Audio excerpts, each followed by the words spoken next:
നമസ്കാരം. ഈ കഴിഞ്ഞ ദിവസം തിരുവനന്തപുരത്ത് ടെക്നോ പാർക്കിൽ ജോലി ചെയ്യുന്ന രണ്ട്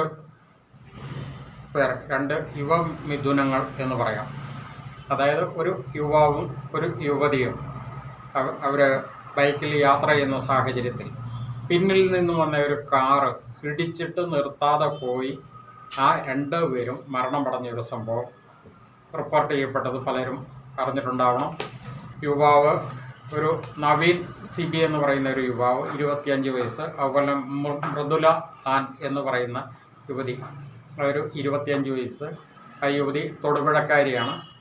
അതുപോലെ തന്നെ ഈ യുവാവിൻ്റെ ബർത്ത്ഡേ ആഘോഷത്തിൻ്റെ ഒരു ഭാഗമായിട്ടെന്ന വണ്ണം ഹോട്ടലിലേക്ക് ഭക്ഷണം കഴിക്കാനായിട്ട് ബൈക്കിൽ പോകുന്ന സാഹചര്യത്തിലാണ് പിന്നിൽ നിന്നും വന്ന ഒരു കാറ് അത് ഇടിച്ച് ആ രണ്ടുപേരെയും അതിക്രൂരമായിട്ട് കൊലപ്പെടുത്തി എന്ന് തന്നെ പറയുന്നതിന് തുല്യമാണ് അത് ശരിക്കും പറഞ്ഞു കഴിഞ്ഞാൽ.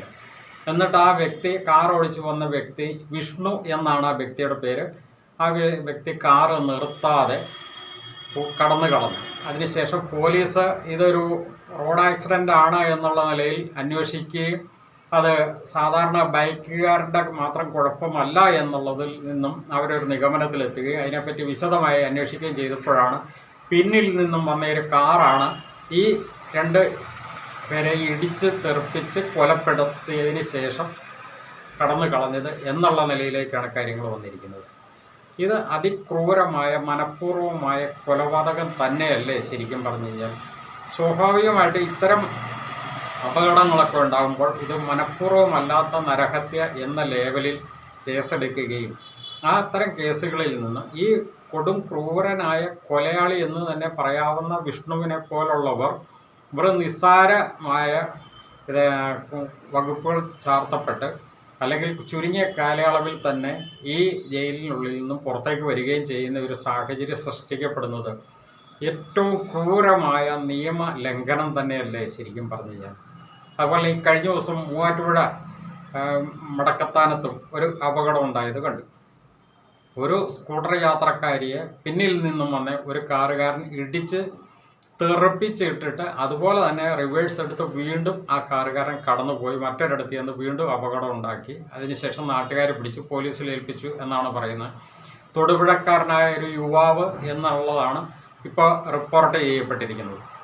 എന്നാൽ ഇങ്ങനെയുള്ളവരുടെ പേരും അഡ്രസ്സും ഫോട്ടോയും ഒക്കെ ശരിക്കും പറഞ്ഞു കഴിഞ്ഞാൽ ദൃശ്യമാധ്യമങ്ങൾക്ക് കൊടുക്കേണ്ടതല്ലേ? ഇതുപോലുള്ള നിരുത്തരവാദപരമായ അല്ലെങ്കിൽ അതിക്രൂരമായ പ്രവൃത്തി ചെയ്യുന്ന ഈ വ്യക്തികളെയൊക്കെ പൊതുസമൂഹം തിരിച്ചറിയേണ്ടതല്ലേ?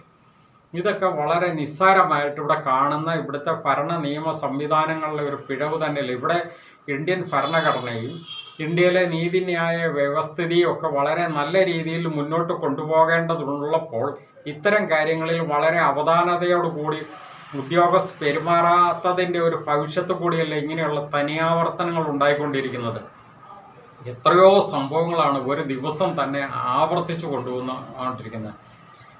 അപകട മരണങ്ങൾ എന്നുള്ള ലേവലിൽ ഇതെല്ലാം അങ്ങോട്ട് എഴുതി തള്ളിവിടുന്നതും നിസ്സാരമായ വകുപ്പുകളിലോ അല്ലെങ്കിൽ നിസ്സാരമായ ശിക്ഷകളിലോ ഊരിപ്പോരുന്ന ഒരു സംവിധാനത്തിലേക്ക് ഇത് പോകുന്നത് എത്രമാത്രം അപകടകരമാണ്. ഇവിടെയല്ലേ ശരിക്കും പറഞ്ഞു കഴിഞ്ഞാൽ ഇവിടുത്തെ ഭരണ നിയമ സംവിധാനം അതിശക്തമായിട്ട് ഉണർന്ന് പ്രവർത്തിക്കേണ്ടത്.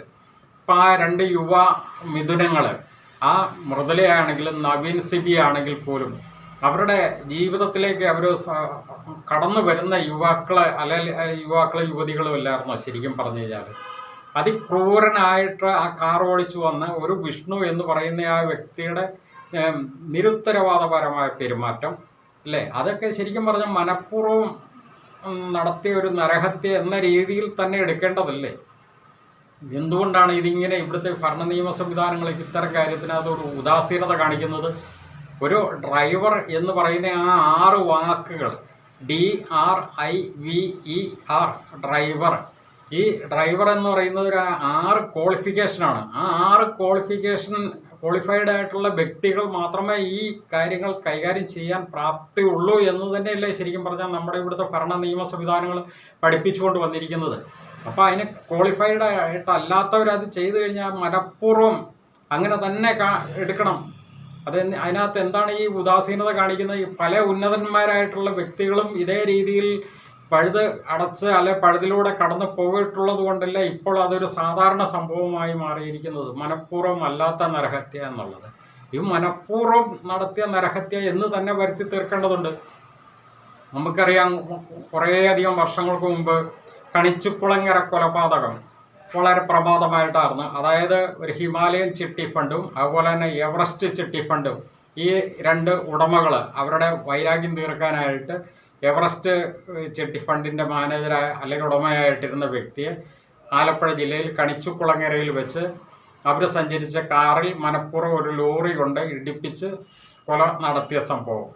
ആ ലോറി ഒന്ന് ഇടിപ്പിച്ചതിന് ശേഷം വീണ്ടും റിവേഴ്സ് എടുത്ത് വീണ്ടും ഇടിപ്പിച്ച് കൊലപ്പെടുത്തിയ സംഭവം. അതിനകത്ത് ആ കൊല്ലപ്പെട്ട വ്യക്തിയുടെ സ്ഥാപനവും ആ വ്യക്തിയുടെ ജീവിതവും നശിച്ചു. അതുപോലെ തന്നെ കൊലപാതകം നടത്തിയ ഹിമാലയൻ ചിട്ടി ഫണ്ടിൻ്റെ ഉടമകളായിട്ടുള്ള അവരെ കടുത്ത ശിക്ഷയ്ക്ക് തന്നെ വിധേയരാക്കി ഇപ്പം ജയിലുകളിൽ ഒക്കെയാണെന്നാണ് ഇപ്പോഴുള്ള ഒരറിവ്. അവരും അവരുടെ സ്ഥാപനങ്ങളെല്ലാം അടച്ചുപൂട്ടിപ്പോയി. അപ്പോൾ ആ രീതിയിലേക്കുള്ള കടുത്ത ശിക്ഷാ നടപടികൾ ഇത്തരം കാര്യങ്ങളിൽ എന്തുകൊണ്ട് എടുക്കുന്നില്ല എന്നുള്ളിടത്തല്ല ഈ ഇത്തരം തനിയാവർത്തനങ്ങൾ ഉണ്ടായിക്കൊണ്ടിരിക്കുന്നത്. ഇതിൽ പൊതുസമൂഹത്തിൻ്റെ ശക്തമായ ഒരു ഇടപെടലും കൂടി ഉണ്ടാവേണ്ടതുണ്ട്. കാരണം ഇവിടുത്തെ ഭരണകർത്താക്കൾ ഒരു തരം ഈ ഉദാസീനത കാണിക്കുന്നത് കൊണ്ട് തന്നെയാണ് ഇത്തരം അപകടങ്ങൾ ദൈനംദിനം വർദ്ധിച്ചു വന്നുകൊണ്ടിരിക്കുന്നത്. ഇവർക്കൊക്കെ കടുത്ത ശിക്ഷ കൊടുത്താൽ തന്നെ ഇത്തരം കാര്യത്തിനകത്ത് ഒത്തിരി മാറ്റം വരും. ഈ ഡ്രൈവർ എന്ന ആ ഒരു സ്ഥാനം അത് 6 ഡിഗ്രിയെ ആണ് പ്രതിദാനം ചെയ്യുന്നത്. ശരിക്കും പറഞ്ഞു കഴിഞ്ഞാൽ മറ്റു ഉന്നത സ്ഥാനങ്ങളിലൊക്കെ വഹിക്കുന്നവർക്ക് നൽകുന്ന ഒരു ഡിഗ്രി പോലെ തന്നെയാണ് ഒരു ഡ്രൈവർ എന്ന ഒരു സ്ഥാനവും. ആ ഡ്രൈവർ എന്ന സ്ഥാനം ഉൾക്കൊണ്ടുകൊണ്ട് അല്ലെങ്കിൽ അതിൻ്റെ എല്ലാ ഫോർമുലയും കടന്ന് ആ തലങ്ങൾ എല്ലാം കടന്ന് പാസ്സായി വരുന്നവർക്ക് മാത്രമാണ് ഒരു വാഹനം ഓടിക്കാൻ സാധിക്കുകയുള്ളൂ. അത് എത്ര ഉന്നതനാണെങ്കിൽ പോലും. അപ്പോൾ ആ ഒരു സ്ഥാനം ഇവർ വഹിക്കുന്നുണ്ടോ അല്ലെങ്കിൽ അത് അവർ കീപ്പ് ചെയ്യുന്നുണ്ടോ എന്നുള്ളത് ഇവിടുത്തെ ഭരണ നിയമ സംവിധാനങ്ങളല്ലേ പരിശോധിക്കേണ്ടത്. അതെന്തുകൊണ്ട് പരിശോധിക്കുന്നില്ല എന്നുള്ളതാണ് ഞങ്ങൾ ആവർത്തിച്ച് പലപ്പോഴും ചോദിച്ചുകൊണ്ടിരിക്കുന്നത്. ഇത് ഒന്നുകൂടി ഒന്ന് ആവർത്തിക്കാൻ വേണ്ടിയിട്ട് കൂടിയാണ് ഈ വീഡിയോയിൽ. അതായത് ഡ്രൈവർ എന്നുള്ളത് എന്താണ് എന്നുള്ളത് പൊതുസമൂഹവും ഇവിടുത്തെ ഭരണ നിയമ സംവിധാനങ്ങളും ഒന്നുകൂടി ഒന്ന് അറിയാനും ഓർക്കാനും കൂടെ വേണ്ടിയിട്ടാണ് ഞങ്ങളിത് പറയുന്നത്. ഡ്രൈവർ എന്ന് പറയുന്നത് DRIVER എന്ന 6 ക്വാളിഫിക്കേഷൻ കടക്കണം. അതിൽ D എന്ന് പറയുന്നത് ഡെഡിക്കേറ്റഡ് അല്ലെങ്കിൽ ഡിസിപ്ലിൻഡ്, അതായത് സമർപ്പിതൻ അല്ലെങ്കിൽ അച്ചടക്കമുള്ളവൻ എന്നാണ് അതിൽ D എന്ന ആ ക്വാളിഫിക്കേഷനെ ഉദ്ദേശിക്കുന്നത്. രണ്ടാമത് റെസ്പോൺസിബിൾ അല്ലെങ്കിൽ റെസ്പെക്ട്ഫുൾ, ഉത്തരവാദിത്തമുള്ളവൻ അല്ലെങ്കിൽ മര്യാദയുള്ളവൻ, ഇതായിരിക്കണം ഒരു ഡ്രൈവർ എന്ന് പറയുന്നത്. അടുത്തത് I ഇൻ്റലിജൻ്റ്, ബുദ്ധിമാനായിരിക്കണം അല്ലെങ്കിൽ കൂർമ്മ ബുദ്ധി, അങ്ങനെയുള്ളൊരു വ്യക്തിയായിരിക്കണം ഡ്രൈവറായിരിക്കേണ്ടത്. ഇനി അടുത്തത് V വിജിലൻ്റ് ആയിരിക്കണം, അതായത് വിഷണറി, അതായത് ജാഗ്രതയുള്ളവൻ അല്ലെങ്കിൽ ദീർഘവീക്ഷണമുള്ളവൻ, ഇങ്ങനെയൊരു വ്യക്തിയായിരിക്കണം ഡ്രൈവർ എന്ന് പറയുന്നത്. അടുത്തത് E എഫിഷ്യൻ്റ് ആയിരിക്കണം, അതായത് കാര്യക്ഷമനായിരിക്കണം അല്ലെങ്കിൽ കാര്യശേഷിയുള്ളവനായിരിക്കണം. അതായത് അത്യാവശ്യം ആരോഗ്യമുള്ള ഒരു വ്യക്തിക്ക് വാഹനം ഓടിക്കാൻ പറ്റുള്ളൂ. ഇപ്പോൾ തളർവാദം പിടിച്ചു കിടക്കുന്ന ഒരു വ്യക്തിക്ക് വാഹനം ഓടിക്കാനൊന്നും പറ്റില്ലല്ലോ. ഇനി അടുത്തത് ഏറ്റവും ലാസ്റ്റ് പറഞ്ഞിരിക്കുന്നത് 6 റിലയബിൾ അല്ലെങ്കിൽ റെസ്പോൺസിബിൾ, വിശ്വസനീയൻ അല്ലെങ്കിൽ ഉത്തരവാദിത്വമുള്ളവൻ എന്നുള്ളതാണ് അവിടെ ഉദ്ദേശിക്കുന്നത്.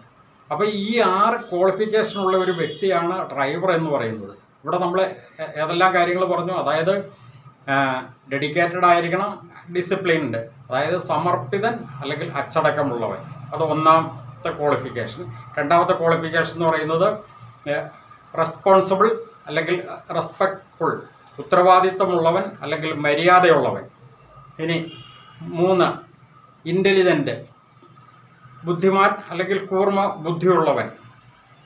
4 വിജിലൻ്റ് അല്ലെ വിഷണറി, ജാഗ്രതയുള്ളവൻ അല്ലെങ്കിൽ ദീർഘവീക്ഷണം ഉള്ളവന്. ഇനി അടുത്തത് E എഫിഷ്യൻ്റ്, കാര്യക്ഷമൻ കാര്യശേഷിയുള്ളവൻ. അടുത്തത് 6 റിലയബിൾ അല്ലെങ്കിൽ റെസ്പോൺസിബിൾ, അതായത് വിശ്വസനീയൻ ഉത്തരവാദിത്തമുള്ളവൻ.